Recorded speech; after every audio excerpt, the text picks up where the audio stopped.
Welcome to the Global Gaming Business Podcast, the industry's first and longest running podcast, now in our 20th year.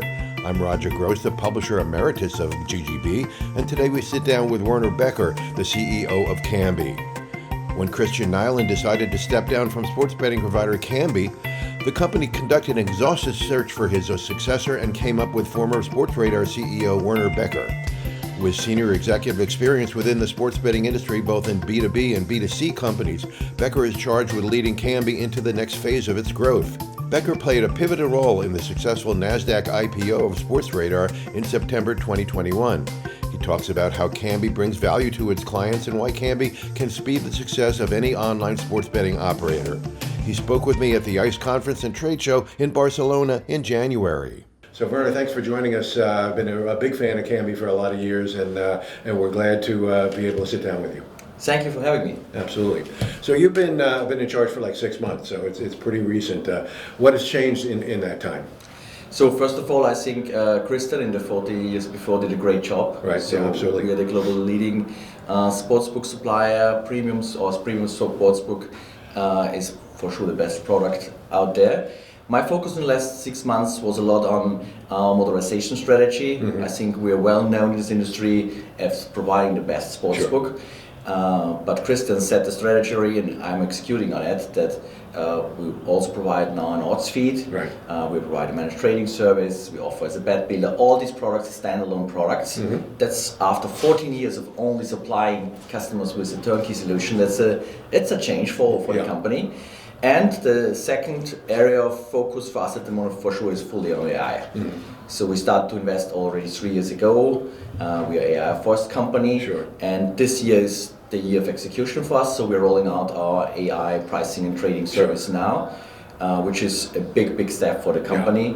Yeah. So we are very happy about the first results we see. It will really change the whole industry. Right. That's got to make a huge impact on your business, AI, if you get it right, of course, right? Yes, in many areas, because first of all, we still have 320 traders at Kambi, so that's a big headcount. That's also a big cost, right, in our P&L. Looking forward, we think we can work with a team size of about 50 supervisors only. Right. So this is a big cost reduction for the company. So the best traders we have today, they will stay with us going forward. So that's on the cost side. The more important thing I think is on the revenue side, because the margin is so much better. Right. The product and the odds are so more sharp and in real time, so it's getting nearly impossible for sharp punters to take away money from our customers anymore. So we will have more revenues with less costs, and as a public listed company, that's definitely no bad news for investors. That's always the goal, right? Yeah, absolutely. So your platform has always been very stable, very flexible, but there's still companies out there that insist on building their own platform, having their own proprietary technology, and most times it doesn't work. Why doesn't it work, and why is it a much more great idea to partner with Kambi? Yeah, I think walking around here at ICE, you can see that every few months, if there is a new conference, more and more new sportsbook are here with big booths, right? And I've never heard from all of these companies before, but it looks like they're all making good business. And I think the reason they're making good business is because of black markets. Mm-hmm. Right. Kambi was always very focused on regulated markets. We see none of them as our competitor because we see none of them in tenders, in pitches. Right. But it looks like with all this very tough regulation, especially in Europe at the moment, but also in Asia, that the big black market is growing and growing and growing, which means there are a lot of opportunities for these companies out there. We are very focused on regulated markets, so regulation is always in our favor. For example, Brazil now. Sure. We launched on day one in Brazil with several customers there, looking to the US with Texas and California, hopefully to regulate also soon. There are a lot of opportunities for us. Sure. But again, there is a big black market, and I think a lot of regulators, especially in Europe, do not understand that this is not good for their customers, right? Sure. Because there's no social responsibility, no responsible gaming, no taxes, nothing, right? KYC. Absolutely, absolutely. It's a difficult market, and when these companies want to get into regulated markets, that should be a black mark against them, I would. Absolutely. So we are licensed in more than 60 jurisdictions, which is a big burden also for a company. Right. Our regulatory compliance team today is about 17 employees. It comes with a lot of cost to be compliant in all these jurisdictions all the time. These guys change the regulations and policy every few months. So it comes with a lot of costs, and I think only companies of our size and our scale really can be compliant and active in so many countries. Sure. Well, let's talk about Brazil. That's an exciting launch a few weeks ago. It seems to have gone very well. What's your opinion on how it's gone so far? Yeah, I think it's definitely a big gray market. It's very tough for two reasons. First of all, it's an ultra competitive market. All the big guys are in there. 75 operators. Yes, and more to come. Some are still in wait position, but will also enter the market soon. So highly competitive.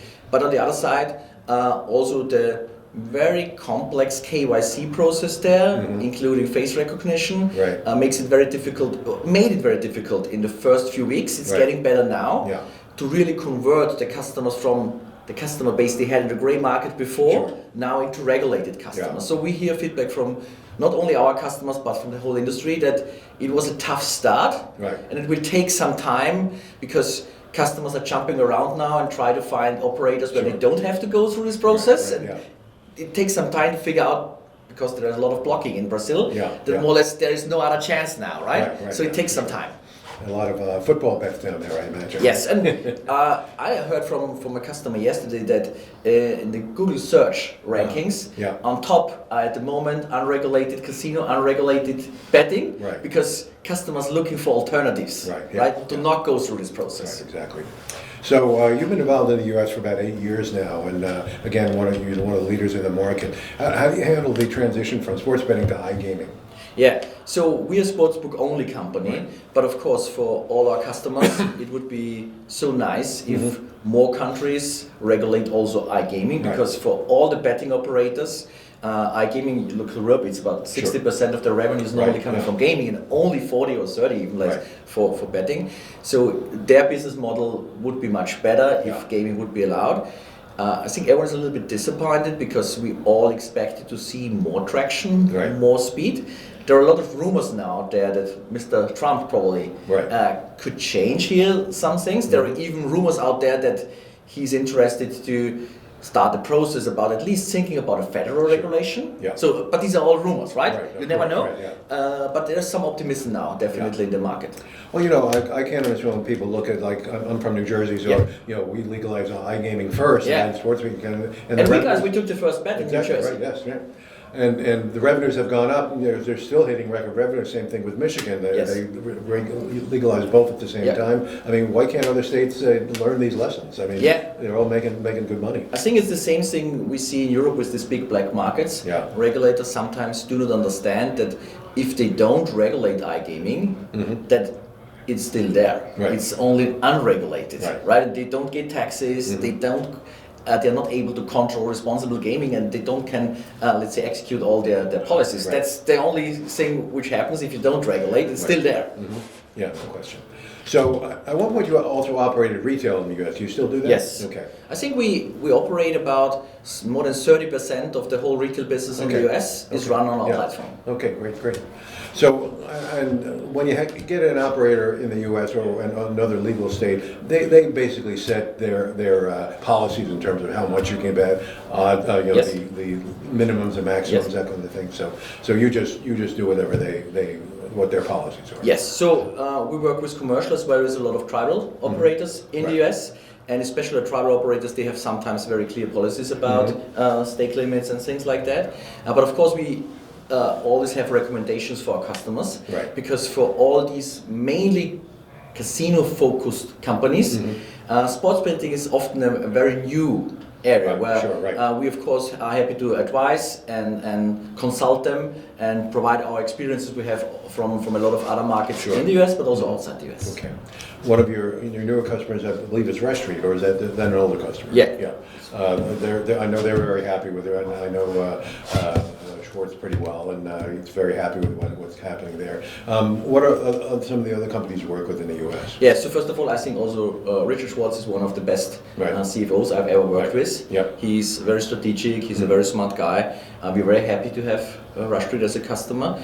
We also work with Bally's in the U.S., We work with Parks Casinos. We work with Churchill Downs in casinos. In the US. And we recently signed a few weeks ago with Hard Rock. Right. Great. And Bally's was one of those who tried to build their own platform and decided to come to you after that. So yes. That's great. So you've added recently some new officers in your company, the new people officer, IR, chief commercial officer. So are you building your own team here that you think are going to take Kambi to the next level? I think it's quite fair if a new incoming CEO is in charge that he also execute some changes in the management teams. Sure, right. That's what I did. In general, I'm very happy with the team. Kristian handed over to me. Right. So we have a very experienced senior management team. Yes, I did some changes, but the changes are not complete. Okay.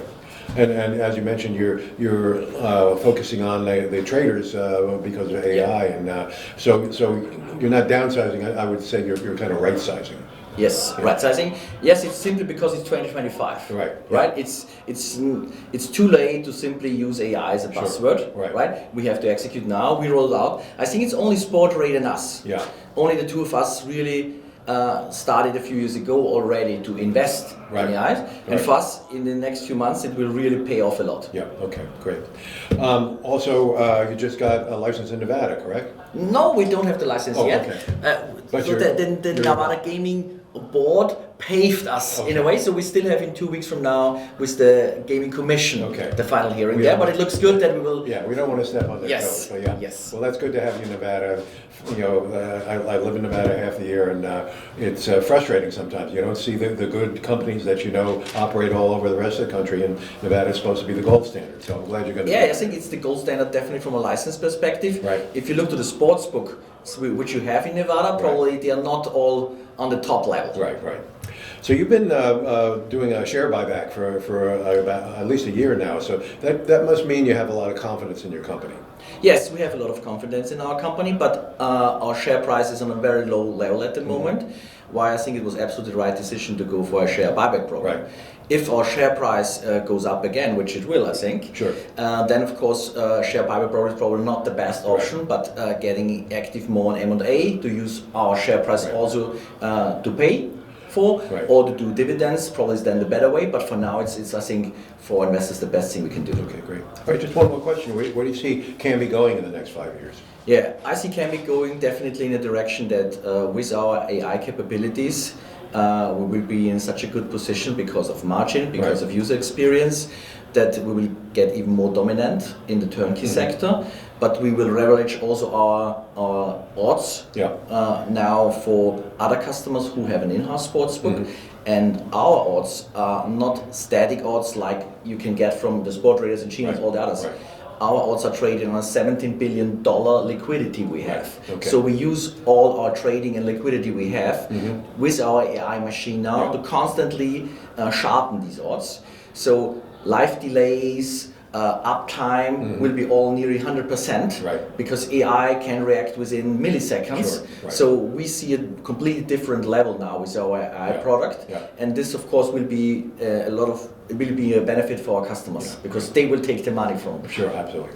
Well, Werner, thanks for joining us. I really appreciate you coming by. I know you've got a lot of meetings today, so it meant a lot for you to come by and visit with us today. So thanks so much. Always a pleasure to talk to you. I hope we can follow up with this next year. Yeah, hopefully. Thank you so much. Thank you. Thank you. To read more about the topics presented in this week's podcast, visit ggbmagazine.com. To subscribe to GGB's executive summary, go to ggbnews.com and sign up. Don't miss any edition of the GGB podcast. Subscribe on Spotify, Amazon, or Apple Podcasts today. So we'll see you next time on the GGB podcast.